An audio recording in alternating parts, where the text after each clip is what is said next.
दोस्तों नमस्कार। विराट क्लासेस से मैं निरंजन सर। आइए कक्षा 10 अध्याय 2 अम्ल क्षारक एवं लवण एसिड बेस एंड साल्ट का भाग 2 लेकर के आ जाए आप लोग के बीच में। इसमें भाग 1 में एनसीईआरटी के अध्याय 2 के 8वां क्वेश्चन तक बता दिए थे। यदि आप नहीं देखे होंगे तो आप वीडियो जो डाला हुआ है प्लेलिस्ट उसमें जाकर देख लेंगे। आपका भाग 2 के जगह पर भाग 1 है। आज हम भाग 2 में उम्मीद करते हैं कि लगभग अध्याय 2 को खत्म कर देंगे। आप लोग के सामने एक एनसीईआरटी में क्वेश्चन है, उसे देखेंगे। क्वेश्चन नंबर 9 में कहता है कि 5 billion A B C D व ई की जब सार्वत्रिक सूचक से जांच की जाती है तो पीएच के मान क्रमशः 4, 1, 11, 7 एवं 9 प्राप्त होता है।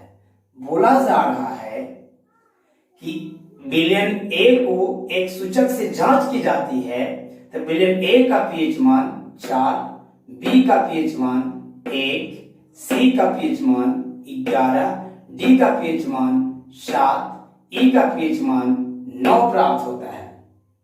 कौन सा बिलियन उदासीन है, कौन सा बिलियन परवल क्षारीय है, कौन सा बिलियन परवल अम्लीय है, कौन सा बिलियन दुर्बल अम्लीय है, कौन सा बिलियन दुर्बल क्षारीय है। और इसके बाद कह रहा है क्वेश्चन में कि पीएच के मानों को हाइड्रोजन आयन की सांद्रता के आरोही क्रम में व्यवस्थित कीजिए। आप लोग को जानकारी होगा कि पीएच स्केल जो होता है इस प्रकार से, ये पीएच स्केल है, इसमें हाइड्रोजन सांद्रता के आधार पर बनाया गया है। इसका उदासीन भाग 7 होता है, इधर 6, 5, 4, 3, 2, 1, इधर 8, 9, 10, 11, 12। ठीक है, एक बात आप नोटिस कीजिएगा, कंपेयर करते हैं 7 से जितना ही आप इधर जाइएगा उतना ही प्रबलता बढ़ेगा। 7 से जितना ही आप इधर आइएगा उतना ही प्रबलता बढ़ेगा। नोटिस कर लीजिए, जो बिलियन का पीएच मान 7 होगा वो उदासीन होगा। क्या होगा? उदासीन। ठीक है, याद रखेंगे, जो बिलियन का पीएच मान 7 होगा उदासीन होगा। लेकिन 7 से ऊपर रहे 8, 9, 10, 11, 12, 13, 14, अगर ऊपर रहता है तो वो क्षारीय होगा। क्या होगा? क्षारीय। 7 से नीचे होगा 6, 5, 4, 3, 2, 1, तो ये अम्लीय होगा। क्या होगा बच्चों? अम्लीय होगा। ये पीएच स्केल को समझ लेंगे। यदि अगर पीएच स्केल से किसी बिलियन को मापा जाता है और उसका पीएच मान 7 आ जाए तो उदासीन, 7 से ऊपर आ जाए 8, 9, 10 आ जाए तो क्षारीय, 7 से नीचे आ जाए 6, 5, 4, 3 आ जाए, 2 आ जाए, 1 आ जाए तो अम्लीय। इतना समझ में आया? अब हम लोग क्या करेंगे कि सर इसमें परवल किसको कहेंगे और दुर्बल किसे कहेंगे। क्षारीय में देखिए तो क्षारीय, परवल क्षारीय और दुर्बल क्षारीय, 2 तरह क्वेश्चन किया है। तो आप याद रखेंगे, जैसे जैसे दूर हटेंगे प्रबलता बढ़ते जाएगा। जैसे जैसे 7 से आप दूर हटेंगे प्रबलता बढ़ते जाएगा। या तो आप दायां साइड में बढ़िए या तो बायां साइड में बढ़िए। देखिए तो 6 जो है 7 के नजदीक है, 5 6 से कुछ दूर है, 4 कुछ, तो जितने आप दूर आवेंगे इधर, जितने ज्यादा दूर आएंगे उतना ही प्रबलता बढ़ेगा। तो बताइए, एक बिलियन का पीएच मान 5 है और एक का 3 है, तो दोनों प्रबलता किसका ज्यादा होगा? 5 दूर है 7 से कि 3, तो 3 दूर है तो 3 का प्रबलता ज्यादा। यानी 7 से जितना बाएं जाएंगे उतना ही प्रबलता बढ़ेगा, अम्लीय की प्रबलता बढ़ेगा। 7 से जितना दाएं जाएंगे उतना ही क्षारीय की प्रबलता बढ़ेगा। दिमाग कम करना है तो अब एक क्वेश्चन सोल्व हो गया, ज्यादा टाइम नहीं लगेगा। देखिए ए में क्या है, तो आप जान गए कि 5 बिलियन है, ए बी सी डी ई है। पांचों को जब सूचक से जांच किया गया तो ए का पीएच मान 4 आया, बी के 1 आया, सी के 11, डी के 7, ई के 9। ये हम लोग को पता चल गया है। अब कह रहा है क्वेश्चन, पहला क्वेश्चन उदासीन है, कौन वाला विलयन उदासीन है? ए बी सी डी कौन है? तो हम उदासीन किसको कहते हैं? जिसका पीएच मान 7 हो। जिसका पीएच मान 7 होगा क्या होगा? उदासीन होगा। तो देखिए 7 किसका है? यहाँ तो किसका है 7? ए का तो है 4, बी का 1, सी का 11, डी ना। तो पहला का आंसर ए वाला का आंसर हो जाएगा, यहां पे आंसर लिख देंगे। ए का आंसर हो जाएगा ई। ई वाला जो विलयन उदासीन है। अब बी में क्या कहता है आप लोग बताइएगा? परवल क्षारीय। आप जानते हैं 7 से ऊपर तो सब क्षारीय है, 8 भी क्षारीय, 9 भी, 10 भी, 11 भी। आप इसमें देखेंगे 7 उदासीन है, 11 भी क्षारीय है और 9 भी क्षारीय है, क्योंकि 7 से ज्यादा 9 भी है और 11 भी है, 9 भी है और 11 भी है। अब डिपेंड करता है कि परवल कौन है। तो 7 से ज्यादा दूर 7 11 है कि 9 है, तो ये तो नजदीक है, इसके पीछे दुर्बल हुआ, परवल तो 11 हो जाएगा। तो 11 देखिए तो सी है, कौन है? सी। ठीक है, राइट आंसर हो जाएगा सी वाला विलयन। अब है तीसरा क्वेश्चन, क्या कर रहा है? परवल अम्लीय। तो परवल अम्लीय देखिए 7 से कम 1 भी है और 4 भी है। तब 4 ज्यादा दूर है कि 1 ज्यादा दूर है? 7 से ज्यादा दूर कौन है? 1। एक राइट आंसर क्या हो जाएगा? 1 बी। बी आंसर हो जाएगा। आप देखते हैं डी का जवाब देते हैं। डी में क्या कहता है? दुर्बल अम्लीय। तो दुर्बल अम्लीय कौन है? 4 हो जाएगा, क्योंकि ये देख रहे हैं ये इसके नजदीक है। तो दुर्बल अम्लीय कौन हो जाएगा? 4 यानी ए हो जाएगा। फिर ए में क्या कहता है? दुर्बल क्षारीय। तो दुर्बल क्षारीय कौन हो जाएगा? 9 हो जाएगा। तो 9 यानी ई है। ए का आंसर ई है। अब कहता है कि पीएच के मानों को हाइड्रोजन आयन की सांद्रता के आरोही क्रम में सजाइए। एक आरोही होता है, एक अवरोही होता है। तो बढ़ते क्रम में सजाने की बात कर रहा है। देखेंगे यहां पे यदि लिखेंगे हम लोग सबसे 11 से बढ़ करके 9, आरोही की बात कर रहा है। 7, 4, 1 आरोही कह रहा है ना कि आरोही क्रम में व्यवस्थित कीजिए। सबसे पहले कौन हो जाएगा? 11। देखिए तो 11 से ये ज्यादा है, इससे ये ज्यादा है और इससे ये जो है मतलब हाइड्रोजन की बात कर रहा है। हाइड्रोजन किसमें होता है? अम्लीय में। और क्षारीय में होता है कुछ हाइड्रोक्सिल। क्षारीय में क्या होता है? हाइड्रोक्सिल होता है। तो इसके अपेक्षा ये परवल, इसके अपेक्षा ये परवल है, लेकिन इसके अपेक्षा ये, इसके अपेक्षा हाइड्रोजन सांद्रता, हाइड्रोजन की सांद्रता को हम क्या करेंगे? सबसे पहले 11, 9, 7, 4, 1। इसका जवाब क्लियर हुआ। अब ऐसा क्वेश्चन जब भी पूछे बच्चों तो हम बना देना है। चलिए हम अगला क्वेश्चन देखते हैं। मिटा रहे हैं।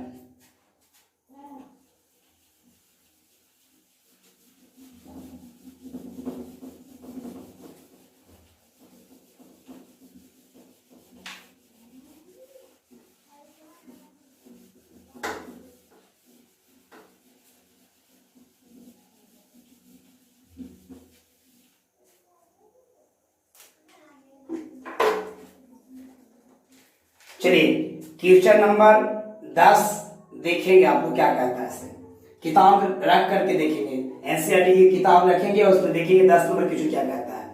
प्रज्ञनली ए और बी, दो प्रज्ञनली है, एक ए है और एक बी है।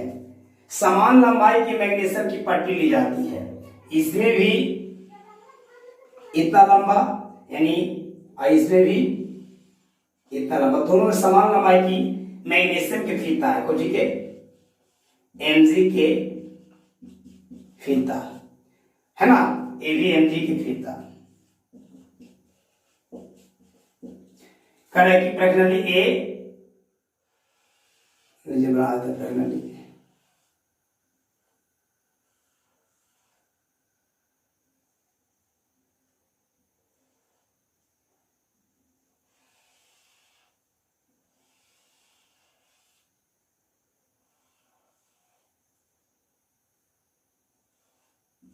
देखिए दो प्रणाली है, एक ए और बी में समान लंबाई के मैग्नीशियम की पट्टी लीजिए।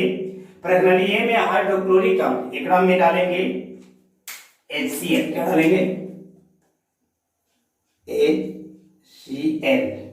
HCl, और प्रणाली में एसिटिक अम्ल यानी CH3COOH, जरा में है CH3COOH, इसमें डालना होगा ये वाला प्रणाली में।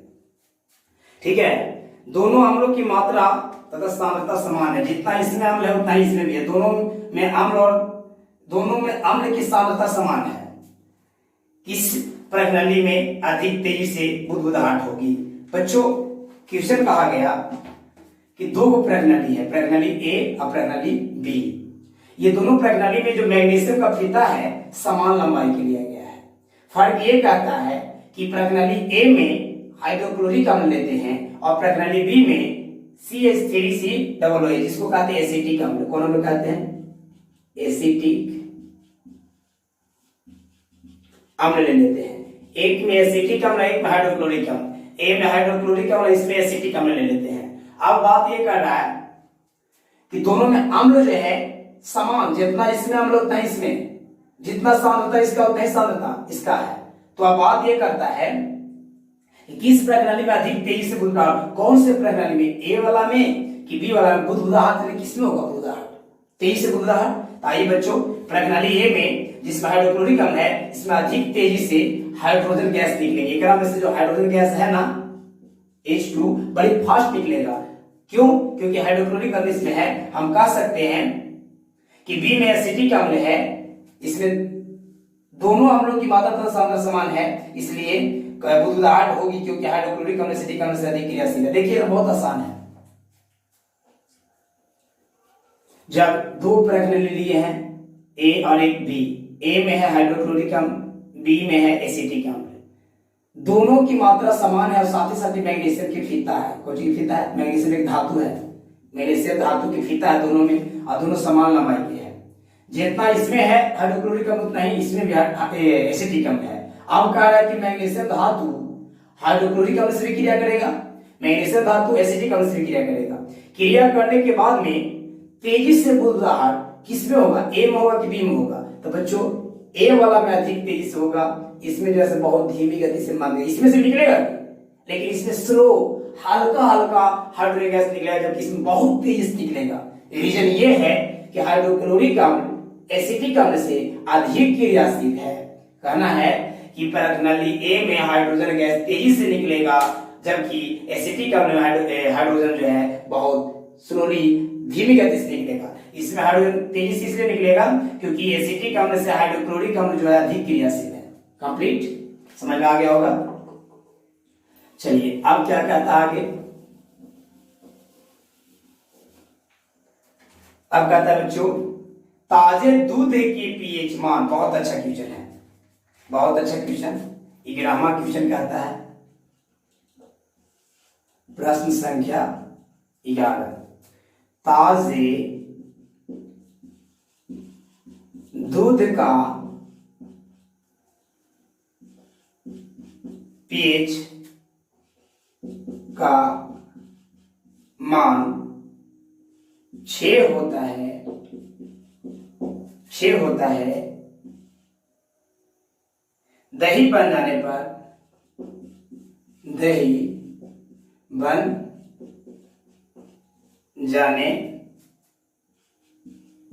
पर इसके पीएच के मान में क्या परिवर्तन होगा? मान में क्या परिवर्तन होगा? अपना उत्तर समझाइए, अपना उत्तर समझाइए। कितना आसान है बच्चों। ताजे दूध जानते हैं ना, जिसे हम खाते हैं पीते हैं। ताजे दूध का पीएच मान 6 है। दही बन जाने पर पूछ रहा है कि इसका पीएच के मान में क्या परिवर्तन होगा, घट जाएगा या बढ़ जाएगा। हम कह सकते हैं इसका जवाब में कि जब दही दूध से अधिक अम्लीय होता, आप जानते हैं दही जो होता है दूध से अधिक अम्लीय है। क्या होता है, हाँ अम्लीय होता है, कंफर्म है ना। इसलिए दही के पीएच का मान 6 से कम हो जाए, इसलिए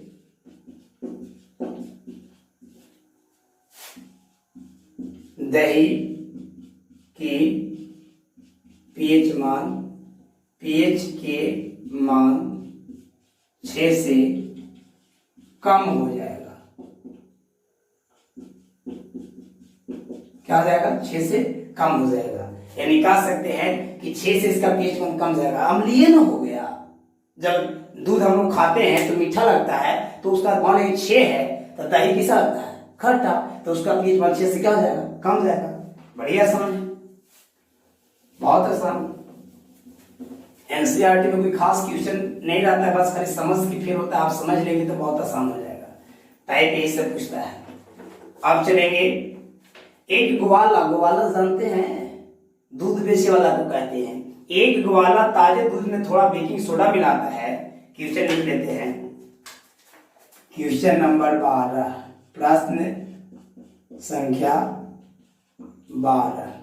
एक ग्वाला जानते किसको कहते हैं, ग्वाला भैया दूध बेचे वाला को। एक ग्वाला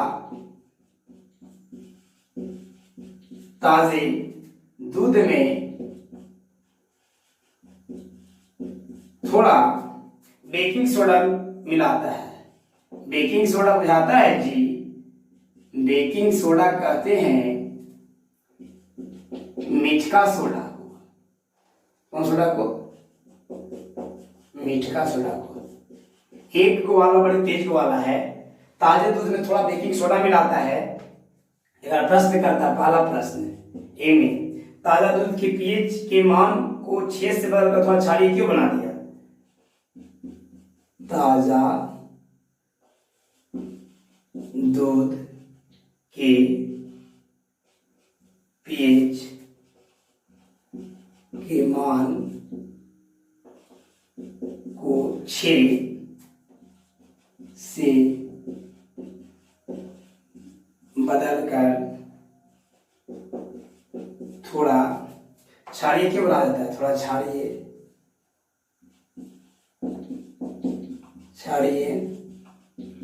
क्यों बना देता है। ये पहला क्वेश्चन है, ठीक है। अब दूसरा कहता है, इस दूध को दही बनने में अधिक समय क्यों लगता है। इस दूध को दही बनने में अधिक समय क्यों लगता है। हमको 6 से बदलकर थोड़ा क्षारीय क्यों बनाता है। दूध बेचे वाला ग्वाला आखिर क्या रीजन है, क्योंकि पीएच मान, क्योंकि ताजा दूध का पीएच मान 6, तो बेकिंग सोडा मिला तो क्षारीय है ना, तो उसको और अधिक क्षारीय क्यों किया। प्रश्न पूछ रहा आपसे।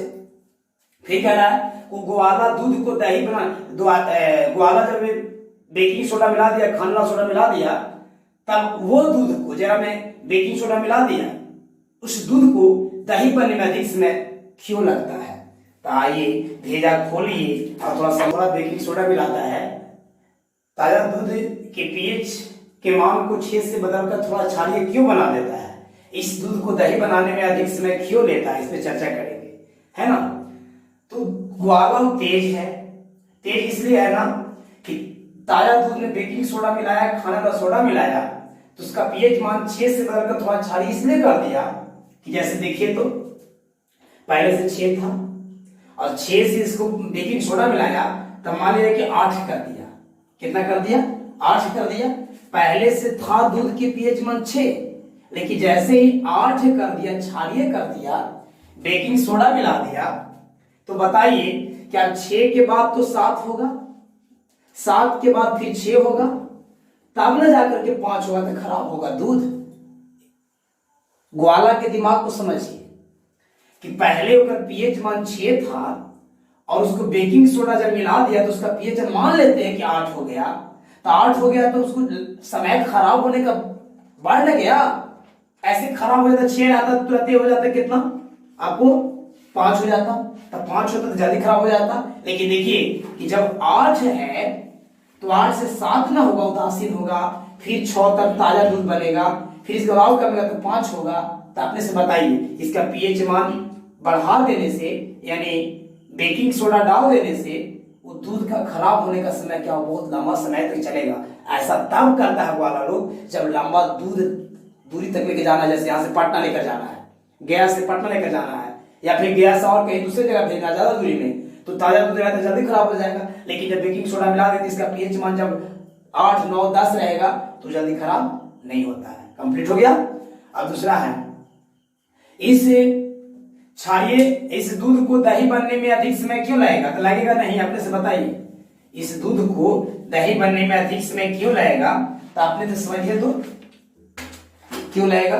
जैसे मान लिया जाए कि बेकिंग सोडा मिलाएं तो 8 हो गया पीएच मान, तो 8 से 7 होगा, 7 से 6 होगा, तो 6 होगा तो ताजा दूध हुआ है। दही बनने के लिए इसको 5 न होना चाहिए, 4 न होना चाहिए, यानी इसका पीएच बनेगा से कमेगा तब ना दही बनेगा।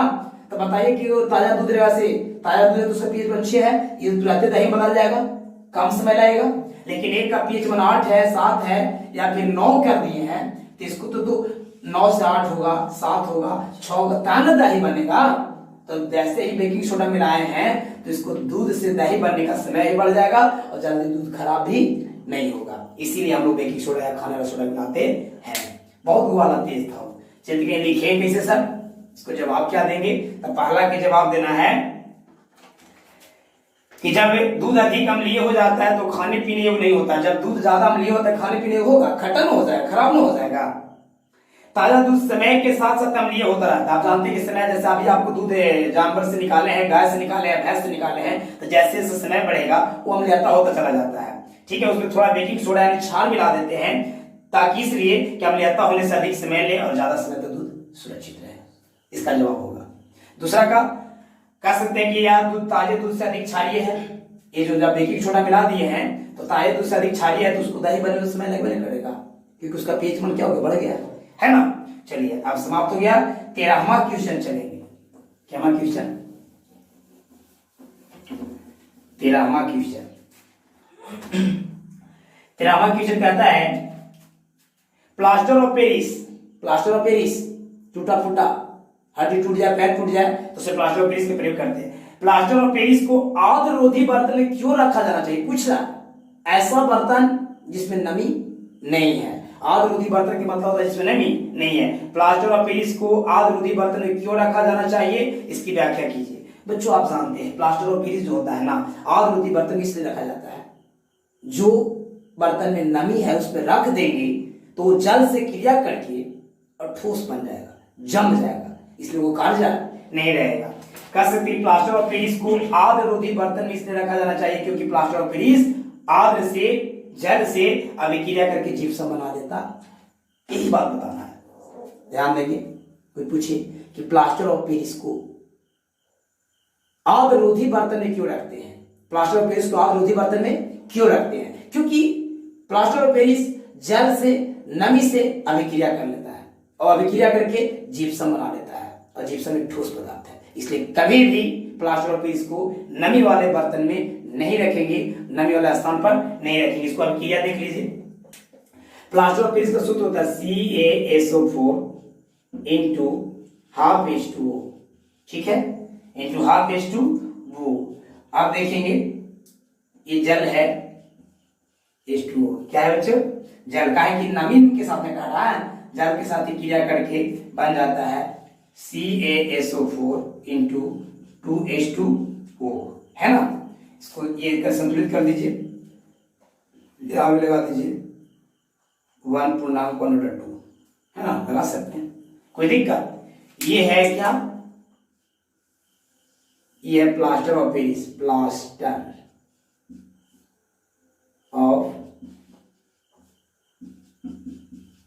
पेरिस, आई क्या है, जिप्सम। जिप्सम ध्यान में कह रहा है कि प्लास्टर ऑफ पेरिस को नमी वाले या पानी वाले बर्तन में क्यों नहीं रखते हैं, क्योंकि जैसे ही उस पर रखेंगे तो जल से क्रिया करके जिप्सम बन जाए, जिप्सम एक ठोस पदार्थ है, इसलिए कभी भी नमी वाले बर्तन नहीं रखेंगे। अगला उदासीनीकरण क्रिया क्या है, दो उदाहरण दीजिए। उदासीनीकरण कितना आसान है, जब कोई अम्ल भस्म से क्रिया करता है, जब कोई अम्ल भस्म से क्रिया करता है, या कोई भस्म अम्ल से क्रिया करता है तो लवण और जल बनता है, तो उसे हम उदासीनीकरण क्रिया कहते हैं। बहुत आसान है। उदासीनीकरण किसे कहेंगे, जब कोई अम्ल भस्म से क्रिया करता है या कोई भस्म अम्ल से क्रिया करता है तो लवण और जल बनेगा। जैसे इसका उदाहरण पूछ रहा है तो ले लीजिए, NaOH की भस्म है, क्षार है, और अम्ल से क्रिया करता है ACl, तो क्या बनेगा, NaCl प्लस लवण बनेगा और जल बनेगा, H2O हो जाएगा, है ना। देखिए ये हो गया भस्म यानी क्षार, ये हो गया अम्ल। जब भस्म अम्ल से क्रिया कर रहा है तो लवण और जल बन रहा है, इसे उदासीनीकरण क्रिया कहते हैं। कोई दिक्कत, दो को पूछ रहा था, एक और दे दीजिए, Mg×OH के होल 2, ये हो गया भस्म, और एक लीजिए HCl, तो जब भस्म इससे क्रिया करेगा तो बनेगा MgCl2 प्लस H2O हो जाएगा। इसको संतुलित कर दीजिए, मैग्नीशियम एक हो, इधर एक हो, क्लोरीन एक हो, इधर दो है, यहाँ दो कर देंगे, दो है, ऑक्सीजन दो, ऑक्सीजन यहाँ पे दो कर दीजिए, हो गया। हाँ देखेंगे, मैग्नीशियम एक, ऑक्सीजन दो, हाइड्रोजन दो दूनी 4, यहाँ पे दो दूनी 4, कंप्लीट हो गया। उदासीनीकरण आसान है कि नहीं है। अब है धोने का सोडा एवं बेकिंग सोडा का दो प्रमुख उपयोग बताइए। धोने का सोडा इसको डिटर्जेंट पाउडर कहते हैं। कौन पाउडर, डिटर्जेंट पाउडर कहते हैं। धोने का सोडा एवं बेकिंग सोडा के दो प्रमुख उपयोग बताइए। धोने का सोडा का दो प्रमुख उपयोग, इसका उपयोग कांच, साबुन तथा कागज उद्योग में करते हैं। कांच बनाने में, साबुन बनाने में, और कांच, कागज तथा साबुन बनाने में। धोने का सोडा का कांच, कागज तथा साबुन बनाने, लिख लेंगे। ये जो धोने का सोडा है उसका उपयोग करते हैं कांच बनाने में, साबुन बनाने में और कागज उद्योग में, ठीक है। और धोने का सोडा का प्रयोग घरों में साफ सफाई में करते हैं, कपड़ा लत्ता लन फन देवानंद को सफाई करने में। अब है बेकिंग सोडा का दो उपयोग। खाने वाला सोडा, मीठा सोडा, उसका भी कहते हैं हम लोग, दुकान में कहते हैं मीठा सोडा, हवा हो दा। इसका उपयोग सोडा अम्ल अग्निशामक, जब आग लगती है तो आग को बुझाने के लिए अग्निशामक का जो प्रयोग करते हैं, तो सोडा अम्ल जो अग्निशामक होता है उसमें मीठा सोडा का प्रयोग करते, बेकिंग सोडा का प्रयोग करते, खाने वाला सोडा का प्रयोग करते हैं, कई नाम है। और दूसरा उपयोग खाने की चीजों को मुलायम करने में, यदि अगर कहीं आपको जाना है, ठेकुआ बनाना है, ठेकुआ को मुलायम कर रहे हैं आप, तो उसमें डालते हैं निमकी में। जलेबी तुरंत बनाना है, आप नहीं मैदा छान कर रखे हैं, पहले से मैदा तैयार करके नहीं रखे थे, तुरंत जलेबी बनाना है तो मीठा सोडा लाओ, उसमें डालो और उसको जलेबी को मुलायम बनाओ। पुआ बनाना है उसको मुलायम, यानी कहने का अर्थ है कि बेकिंग सोडा का दो उपयोग यदि कहेगा तो भोजन को मुलायम बनाने में, दाल गलाना है तो उसमें डाल सकते हैं, है ना, दाल, कोई दिक्कत। तो चलिए बच्चों, आज आपका ये अध्याय 2 अम्ल, क्षारक एवं लवण एनसीईआरटी में इसका क्वेश्चन समाप्त हुआ। कैसा लगा कमेंट में जवाब देंगे, जरूर जवाब देंगे, हम आपके साथ हमेशा हैं। धन्यवाद, थैंक्स।